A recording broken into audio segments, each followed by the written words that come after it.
Theodore Roosevelt attended Harvard for biology and developed an interest in naval affairs. This led to his writing of a few books. The first and most popular was titled The Naval War in 1812. This book was one of his first steps toward a life in politics and leadership in the city of New York. His start as a leader was becoming the police commissioner in New York in 1895.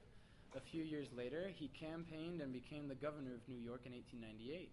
During this time, he focused on integrity in dealing with public issues and promoting the programs and policies which were best for the state as a whole. After President William McKinley's vice president died of a heart attack in 1899, Roosevelt saw this as an opportunity to get out of the dead end of being governor of New York and ran for vice president. McKinley and Roosevelt were victorious in the presidential race, but William was assassinated a mere 8 months into his second presidential term. Roosevelt became the president on September 14, 1901, and kept McKinley's cabinet and continued his policies. The achievements of Theodore Roosevelt are amazing.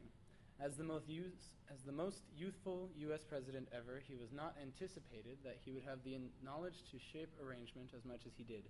One of his first demonstrations was welcoming an African-American man, Booker T. Washington, to eat with him at the White House. In 1902, he effectively finished the anthracite coal strike, utilizing a military vicinity to constrain mine proprietors to arrange a settlement with striking union laborers. By February 1903, he made the Department of Commerce in order to increase financial advancement and accelerate innovation in the U.S.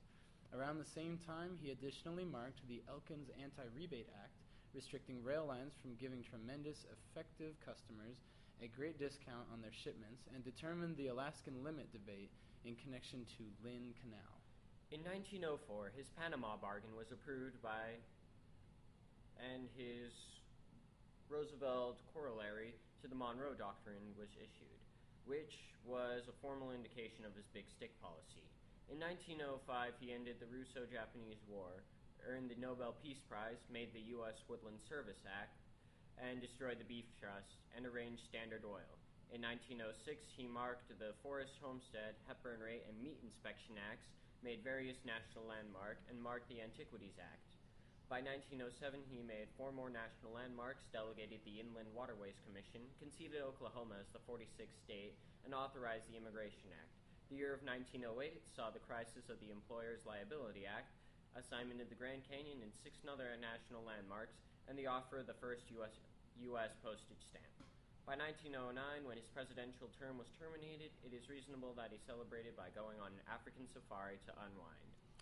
During Roosevelt's hunting trip to Africa, Taft was changing his tune to less of a leader than Roosevelt had hoped. Roosevelt didn't like this, so he ran for a third term. Taft and Roosevelt's increasing debate tore the Republican Party, but Taft won out and became the representative for the Republican Party. Roosevelt formed a progressive party with support from his part of the Republican Party.